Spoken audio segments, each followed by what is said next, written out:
स्त्रियां दो प्रकार की होती हैं। एक स्त्रियां होती हैं सीता जैसी और एक स्त्रियां होती हैं सूर्पनखा जैसी।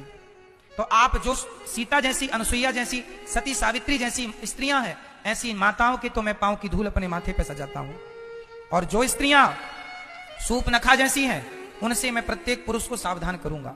सुनो, स्त्रियां कैसे कैसे पुरुषों को फंसाती हैं, उसका उदाहरण देके मैं आपको समझा रहा हूं। स्त्रियां पहले तो अपनी सुंदरता के हिसाब से आपको रिझाने की कोशिश करेंगी। आपके सामने आकर के वो नाना प्रकार के हाव भाव प्रकट करेंगी, क्योंकि पुरुष का आकर्षण स्त्रियों की सुंदरता पर होता है। पुरुष को लगता है सुंदर है, अरे बहुत सुंदर लड़की है, बहुत सुंदर स्त्री है, तो पुरुष उसकी सुंदरता पर लट्टू हो जाए। तो स्त्री पहला दाव फेंकती है, पहला जाल है ये उसका तुम्हें फंसाने का, अपनी सुंदरता। और तुम फंस गए।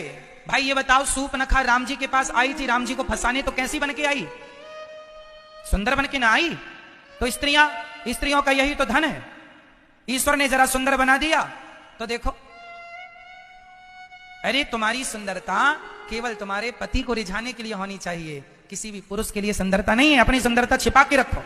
यदि तुम अपनी सुंदरता का प्रदर्शन कर रही हो तो ये तो वैश्याओं के कर्म है। वही वैश्या ना अपने कपड़े उतार के प्रदर्शन करती है। ये किसका लक्षण है बताओ? पतिव्रता नारी अपने कपड़े उतार के अपने शरीर का प्रदर्शन थोड़ी करेगी। अरे वैश्याएं ही करती हैं। आज जितने कपड़े उतार उतार के अपने शारीरिक प्रदर्शन कर रही हैं, इन्हें आप क्या मानेंगे? ये वैश्या है। भारत की पतिव्रता नारी अपने पति के अतिरिक्त अपने शरीर का दर्शन किसी पर पुरुष को तो करा नहीं सकती। उसका शरीर तो उसके पति के लिए, उसकी सुंदरता तो उसके पति के लिए है, ऐसा थोड़ी के सब पुरुषों के लिए। ये वैश्याओं के धर्म है कि हर पुरुष के लिए वो तैयार है ना। इसलिए स्त्रियों से बचिएगा। पुरुषों को ध्यान से सुनना चाहिए मेरी ये बात। पहली बार स्त्री अपनी सुंदरता का हाव भाव दिखा के आपको प्रलोभित करती है, प्रलोभन देती है सुंदरता का, है ना। कई स्त्रियों को देखा हमने, हम अपने जीवन का अनुभव बता रहे हैं। कई स्त्रियां जो आप जैसी पतिव्रता नारियां हैं, आप तो अच्छी हैं, बाकी कई स्त्रियों को हमने ऐसा देखा कि वो जिसको रिझाना चाहती हैं ना, जिस पुरुष पर दाना फेंक रही हैं, वो उन पुरुषों के सामने अलग ही कपड़े पहन के आती हैं, क्योंकि उन्हें तो उनको रिझाना है। और बार बार उनका उन्हीं पुरुष के सामने दुपट्टा भी गिरता है, वो उठाने के बहाने अपने आप को प्रदर्शित करती हैं। ये उनका पहला जाल है। इससे जो बच गया भगवान जरूर मिलेंगे तुम्हें। ये स्त्रियों की फंसाने की चाल है। ये स्त्रियों की शुरुआत यहां से होती है। तो पुरुषों को सुनवा दो मेरी, आप अपने अपने पतियों को सुनवाना आज की कथा, और अपने अपने बेटों को। पहला ये, यदि इससे भी काम नहीं हुआ तो फिर दूसरा सुनो। स्त्रियों की दूसरी चाल, उन स्त्रियों की बात कर रहे हैं जो सूर्पनखा जैसी हैं। बार बार हम बात कर रहे हैं, आपको कहीं बुरा ना लग जाए मेरी बात का। आप सीता जैसी हैं तो आपको प्रणाम है, और सूर्पनखा जैसी हैं तो फिर बुरा लग भी जाए तो हम क्या करें? क्यों जी, चूल्हे में जाओ। बोलिए भक्तवत्सल भगवान की। दूसरा, स्त्री यदि अपने हाव भाव से पुरुष को आकर्षित ना कर पाई तो फिर वो अपना इमोशनल कथा प्रकट करती है मन से। मेरे साथ इन्होंने अत्याचार किया, इन्होंने ये किया, मेरे को छोड़ दिया तो ये हुआ। वो अपनी एक कथा बनाएगी कुछ ना कुछ, ताकि पुरुष। अच्छा एक बात और सुनो, केवल स्त्रियां ही भावुक नहीं होती, स्त्रियों से कई गुना ज्यादा पुरुष भावुक होते हैं।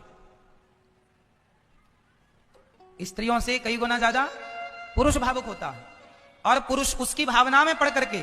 अब जैसा कि हमने कल कथा सुनाई थी आपको, एक पुरुष था, उसकी खुद की पत्नी है, पर उसकी पड़ोसन, उसका पति भोला था, भोला भाला मिल गया होगा बेचारा, तो उसको बेवकूफ बना के अब ये इसके सामने, मेरा पति मेरा बिल्कुल ध्यान नहीं रखता,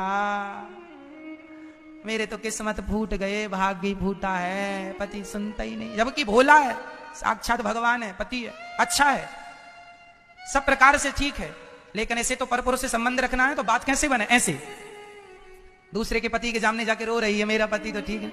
अब ये पति ये सबका ठेका लिए बैठा, हाँ तेरा पति खुश नहीं रख पाता, मैं तेरा ध्यान रखूंगा, ले खुद की पत्नी का कुछ रख ले, कुछ दूसरों की पत्नियों के पीछे भाग रहा, मूर्ख आदमी। यहीं से बिगड़ने की शुरुआत होती है। इसलिए अपना कल्याण चाहते हो तो रामचरितमानस में लिखा है, सो पर नारी लीलार गोसाई तजऊ चौथ के चंद्र की नाई। जो पुरुष अपना कल्याण चाहता है वो पराई नारी से, हमारे शास्त्रों में लिखा है कि लकड़ी की नारी का स्पर्श भी नहीं करना चाहिए। किसकी? लकड़ी की कोई स्टैचू बना हो, लकड़ी का, नारी का। जैसे आजकल कपड़ों की दुकान में स्त्रियों के पुतले खड़े होते ना, शास्त्र कहते हैं कि स्त्रियों के पुतलों को भी छूना पाप है। लकड़ी की नारी को छूना पाप है, माटी की नारी को छूना पाप है। छुआए तो या मां या बहन या बेटी के रूप में, अन्यथा केवल अपनी पत्नी ही आपकी पत्नी ही आपकी पत्नी है। कोई संसार में एक स्त्री के अतिरिक्त आपका दूसरी नारी यदि है तो या वो मां है या बहन है या तो बेटी है। यही सिद्धांत पुरुषों का। अब लड़के लोग लड़कियों को कैसे फंसाते हैं वो भी मैं आपको बता दूं। अब लड़की मेरी बहन है भी सावधान। लड़कों का पहला लड़कियों को फंसाने का तरीका क्या है सुनिए। हमारी बहन बेटियां सुरक्षित रहें इसलिए मैं आपको बता रहा हूं। शुरुआत कहां से होती है? सबसे पहले कोई भी लड़का आप लड़कियों को सबसे पहले वो तारीफ करता है, तुम बहुत सुंदर लग रही हो, आप बहुत सुंदर हैं, आपकी आंखें बहुत सुंदर हैं, आपके गाल बहुत सुंदर है। हाँ, तेरी मां बहन नहीं है उसके गाल नहीं देखता मूर्ख। अपनी मां की आंखें गाल देख, बहन के गाल देख, दूसरी लड़की के गाल देख रहा है। और ये लड़कियां बड़ी भावुक। अच्छा, आपने मेरी बड़ी तारीफ की, फिर धीरे से तुम्हारी आंखें अच्छी हैं, तुम्हारा स्वभाव अच्छा, तुम्हारा नेचर अच्छा, व्यवहार अच्छा, तुम बहुत अच्छी हो, बहुत सुंदर दिखती हो, बड़ी फिट हो, बड़े पढ़ती हो, बड़ा अच्छी हो। और बाद में धीरे से लिखता आई लव यू नीचे लिख देता है। लो भैया यहीं से शुरू होता है सब। वो लड़कियां भावनाओं में बह जाती हैं, इनको लगता है बड़ा प्यार करता। लो 2 शब्द तुम्हारे लिए आई लव यू किसी ने लिख दिया, प्यार हो गया। इसी से प्यार होता है। ये कोई प्यार व्यार नहीं है।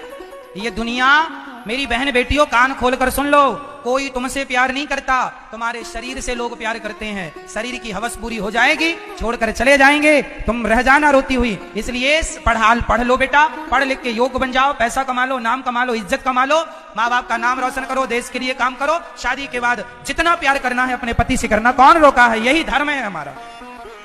शादी के पहले प्यार नहीं, पाप माना जाएगा। समझा रहा हूं। आजकल हमारी बहन बेटियां प्यार कर लेती हैं और लो महाराज जी हम प्यार करते हैं फलाने लड़के से। अच्छा, प्यार हो गया? पहले प्यार होता है ना, और फिर बाद में क्या हो जाता? दिल लगी ने दी हवा, थोड़ा सा धुआं उठा और आग जल गई तेरी मेरी दोस्ती। दिल लगी ने दी हवा, थोड़ा सा धुआं उठा और आग जल गई तेरी मेरी दोस्ती। क्या बदल गई? तेरी मेरी दोस्ती कहां हो गई? बोलो।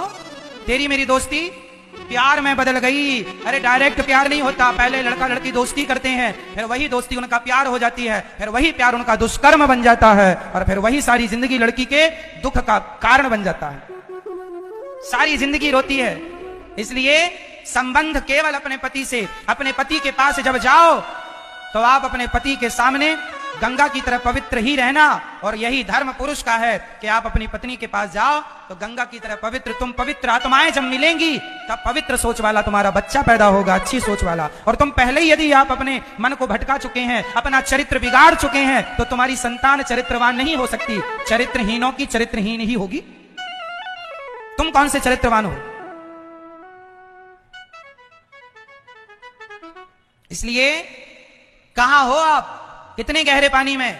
अपने आप को बड़े अच्छे से देख लीजिएगा, आने वाली पीढ़ी ना बदले, आने वाली पीढ़ी ना गलत रास्ते पर जाए। इसके लिए हाथ जोड़ के कह रहा हूं, गलत निर्णय, आपका एक गलत डिसीजन सारी जिंदगी रुलाएगा। चाहे लड़का हो या लड़की, एक के बन के रहोगे तो सुखी रहोगे, नहीं तो हमेशा परेशानी होना है। दूसरे तीसरे चौथे का कोई चांस ही मत रखो, एक के प्रति अपनी ईमानदारी रखो। राधे राधे।